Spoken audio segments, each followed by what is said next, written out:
Hi, this is Sandy Sims with STS Digital and the Accord Sequarallel. This tips and tricks video will demonstrate how to do a TRAX to layers self-record, and later on, a section on fanning out remote control notes to change more than one parameter.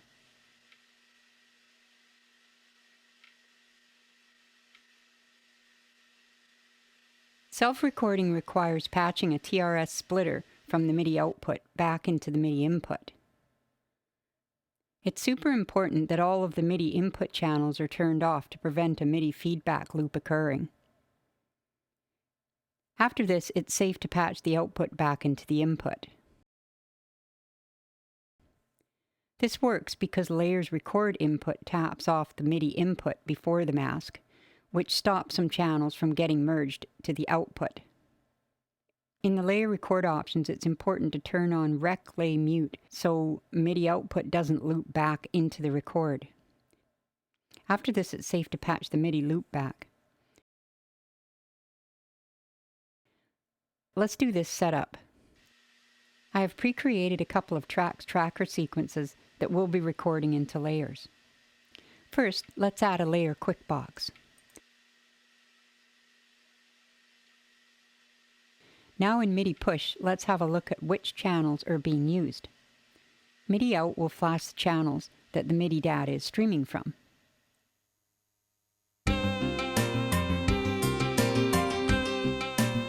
TRAX 1A's MIDI out is MPE zone 0, which translates to channels 2 through 5 through the 4 lanes.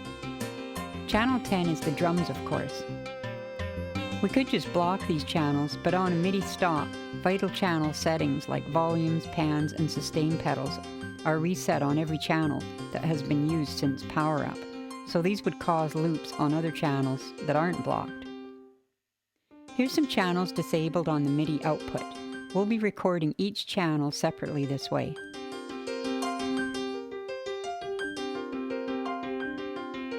Over to MIDI input. Disabling all 16 of the MIDI input channels only takes a moment, so if you're using MIDI link input to do this, then you'd be disabling those instead.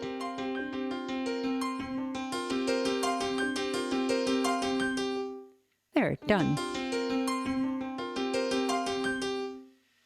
Here's the instruments on the PC modifiers for channels 2 through 5. Now off to the layer quick box.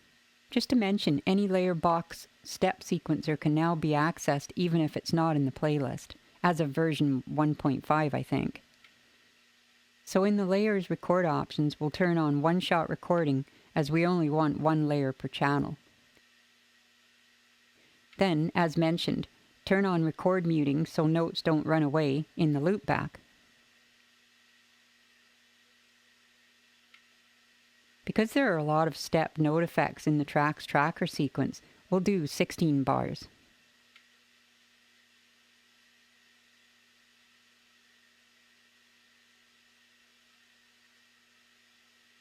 All armed and set. It's not in the frame, but I'm plugging in the TRS cable into MIDI input and into the splitter. First, we'll record channel 2 into the first layer. Hitting play will start the recording. If the TRAX didn't start on a note, then we could have set record on clock option. Not that it would make much of a difference, as it does compensate from the start back to the last bar start.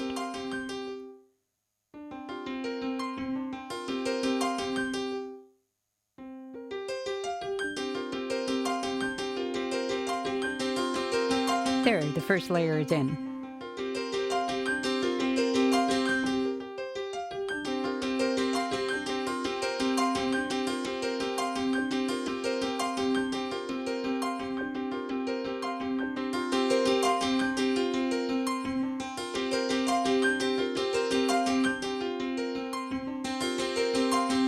Now for the channel 3, which is the bass line.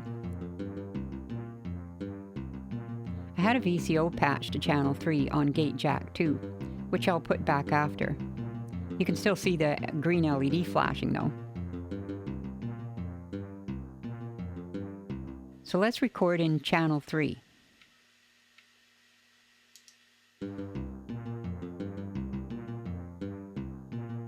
The reason I am separating the parts is so in the layer bar step sequencer, they can be mixed and matched to create a larger sequence. You can hear the variation in this bass line as well. 16 bars makes it less repetitious.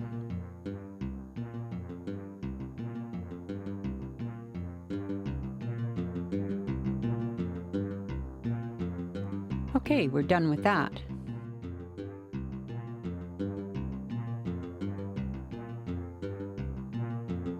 Channel 4, which is a viola sound, is next.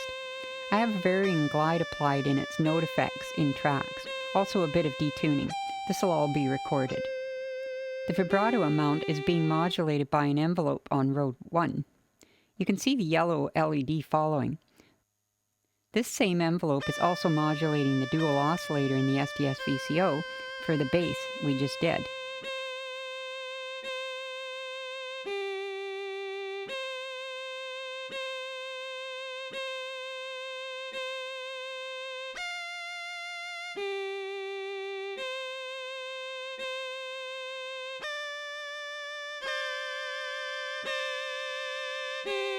Now the recorded and playing tracks shows the different noteFX being applied.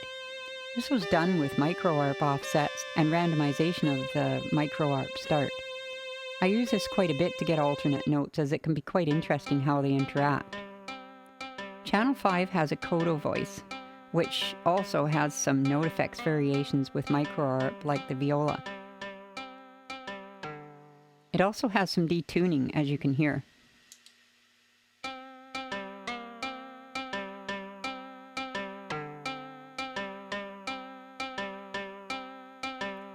Amazingly, this track sequence is only 8 steps long, but so much variance thanks to planning with noteFX and some thought going into the microarp offset values to match the scale of this entire sequence.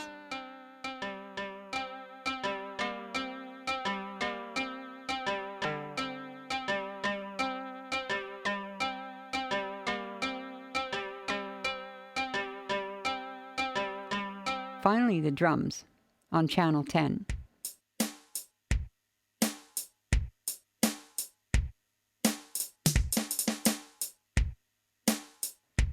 On every fourth cycle, noteFX kicks in to echo some of the drums in the latter part of the 16 steps. There is a curve applied to the echo timings which makes it sound out of place, but the layer quick box we're recording into will be quantized, then it'll sound much cooler.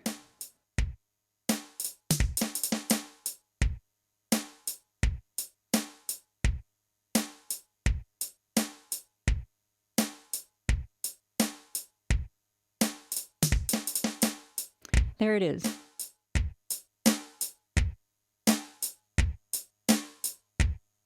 Now to mute the originals.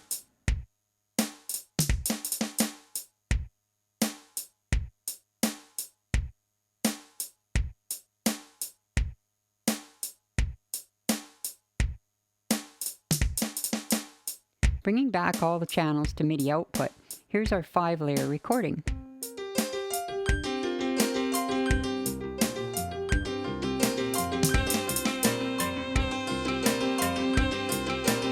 Plugging in the VCO.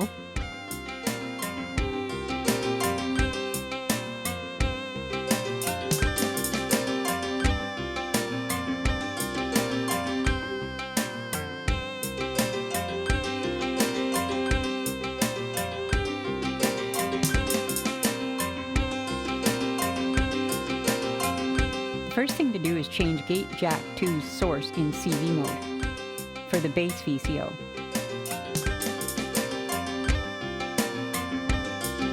It was being sourced from TRAX 1.0, but needs to be from layer 1A now.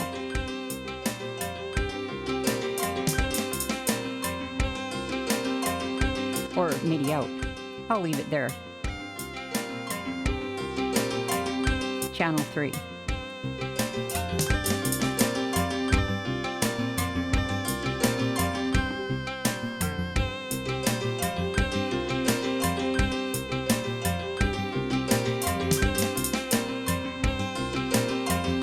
As I said I would do, let's quantize this lot.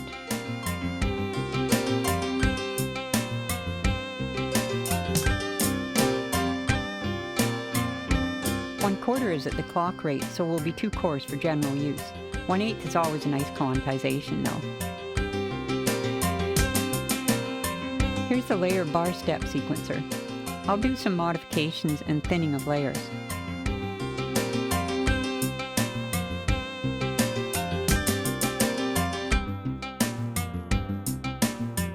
Sorry about my clumsiness. I am looking at this from a sharp angle so my head doesn't block the view, plus with these mittens to hide my poor welding and ferric chloride PCH stained fingers. I won't be doing any hand cream commercials in the near future, let's just put it that way. The toils of video production.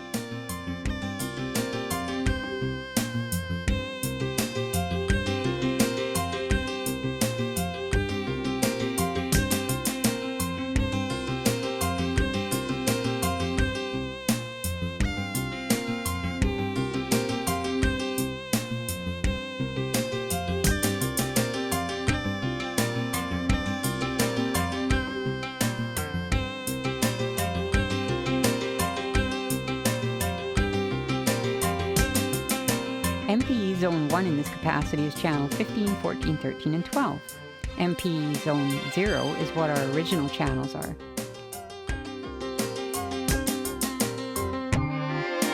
Let's shove everything into channel 7 for the fun of it.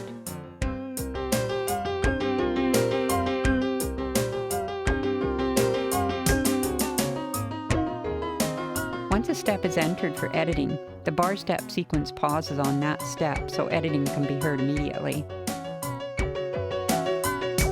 Unfortunately, if you exit it just as it finishes looping, you won't have enough time to catch it with the following new step. Oh well.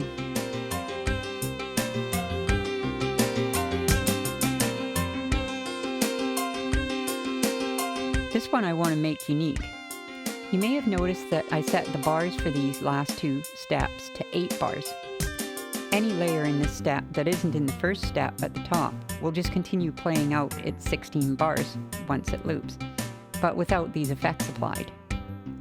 They don't just stop. So let's add song effects note retriggering to this one.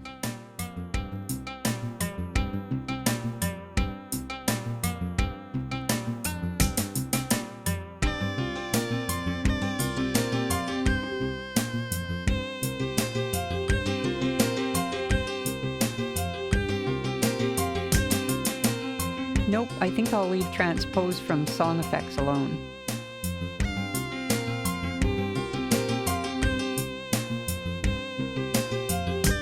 So that layer bar step will have retriggering applied. Drum retriggering might be a mistake, but what the heck.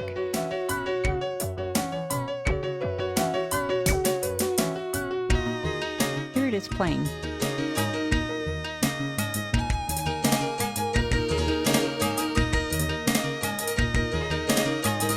Yep, drum retriggering, no good with this. Okay, I want to use the full song effects on that step as well.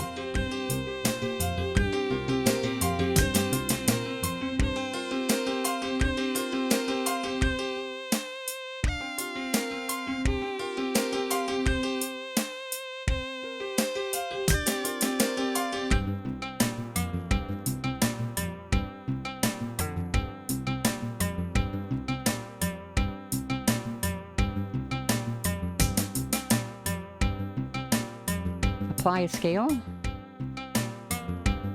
Nah. Shorten the notes a bit? Maybe.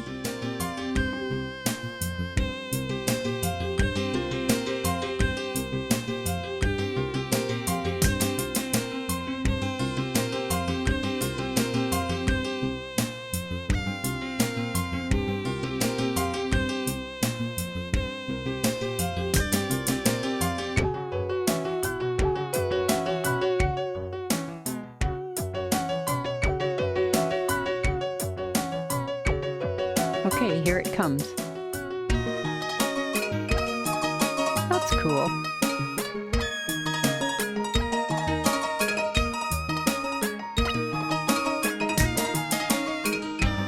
So there's a bit of good reason to record tracks into layers. All of these song effects can be applied. Plus, they can be arranged in the layers bar step editor and thinned out like what I did. That saves a lot of space that would be used if doing this in the playlist. Also, during recording of these parts, the layer could include live playing in of notes with the MIDI link input, or recording a new layer with a variation of the previous, like a bunch of song projects within a song project. Plus, the tracks could be used for something else, or better yet, be changed to go along with the recorded layer sequences. I hope you can find new and interesting uses for this hack as well. End of part 1.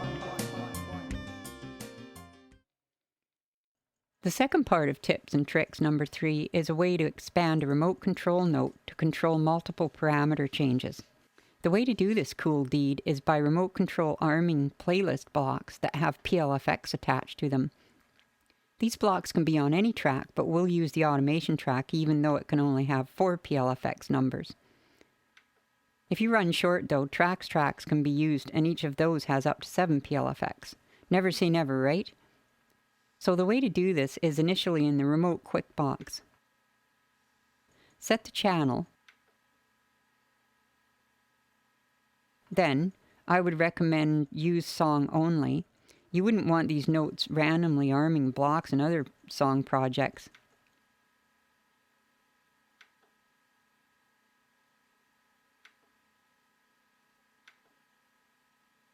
You may have noticed this is the same song project as the first part, but less the layer we recorded because I reset it.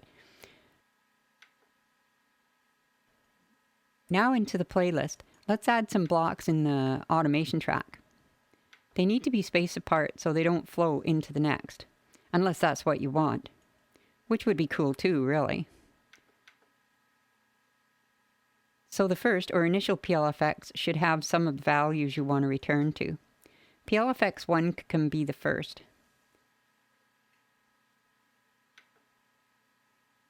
We'll be using TRAX1's mirror, so let's set the initial value, 0.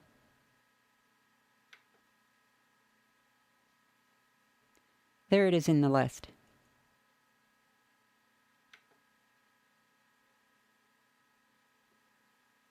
The next we'll be changing is TRAX2's limit. This is to replace the kick drum by setting the lower note limit above note 36, which is the kick.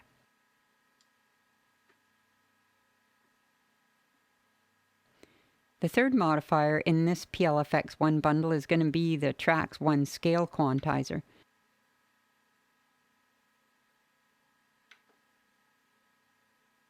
Its original setting is user 1.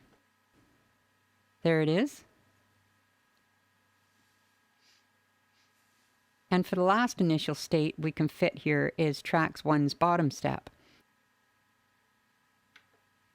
I've added a few notes past the 8 steps, so something will play.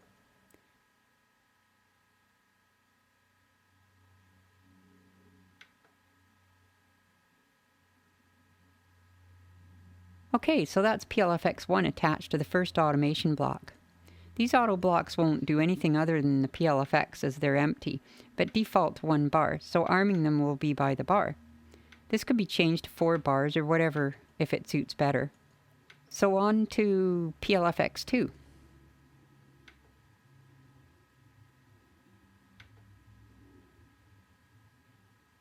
The mirror value will go to 60.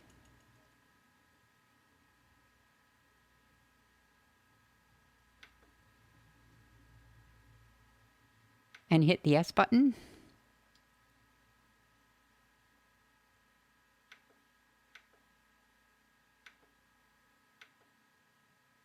Now for TRAX2 limit.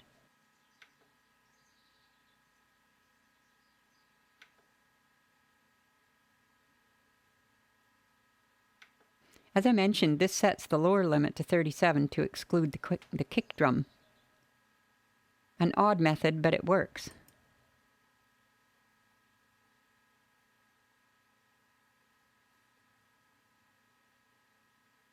You can see I'm trying to match the parameters from one PLFX number to the next. This is, you guessed it, for quick recall.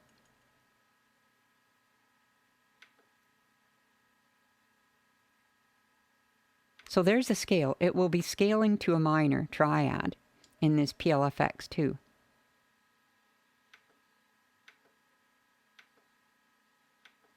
Lastly, the TRAX 1 bottom step.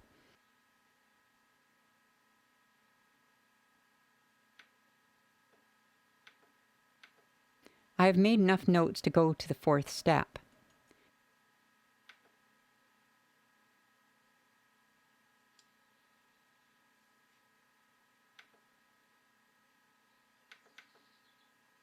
In the 3rd and last automation track block, I'll just change a couple to speed things up and demonstrate about resetting parameters or not resetting them. Let's add a different bottom step.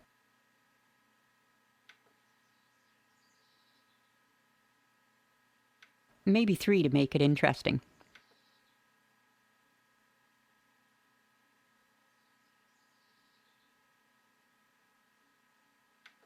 Just remember to try not to program the PLFX entries while playing. I'll admit I do it a lot myself, but didn't for this video, as sometimes the value gets changed before you can hit the S button. And then once you hit the S button, it's the wrong value.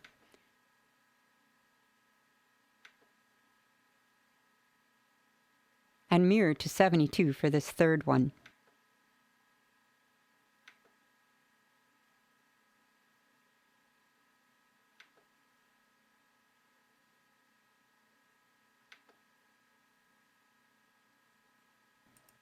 I'll leave the other 2, so whatever previous values were set will remain when this block is armed. So there, PLFXs are done.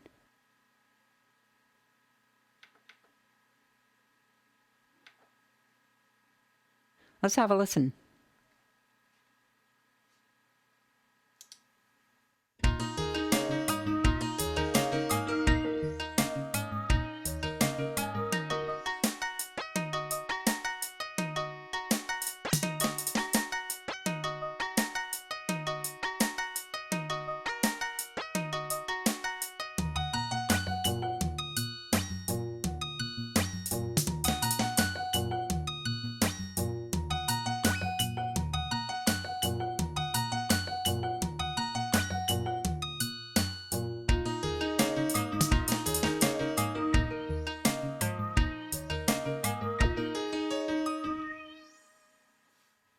Now to assign remote notes to arm these blocks.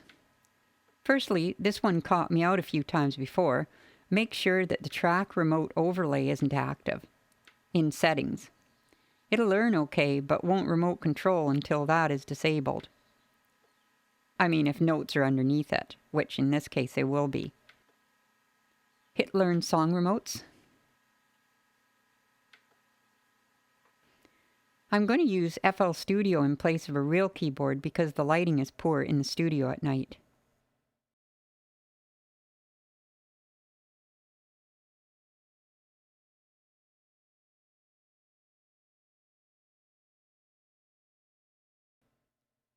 First one.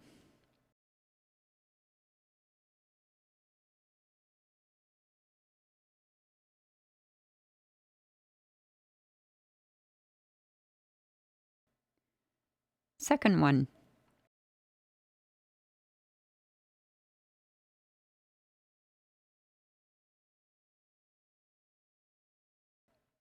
And third.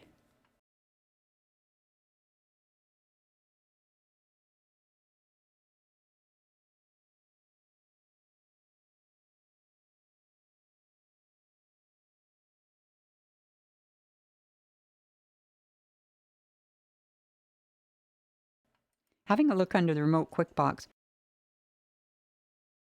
here's the notes we just programmed, 60, 62, and 64.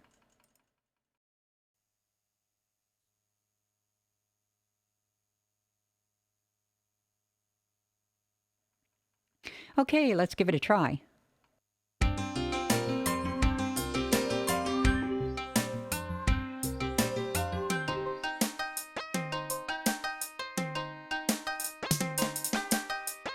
Seems to be working.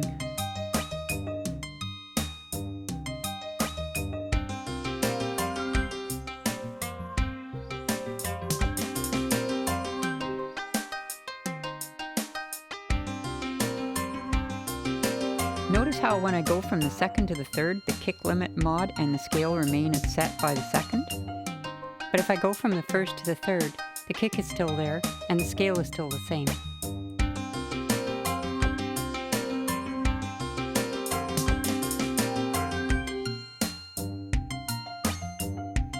I hope you have enjoyed this Tips and Tricks Part 3. I'm Sandy Sims. Thanks for watching.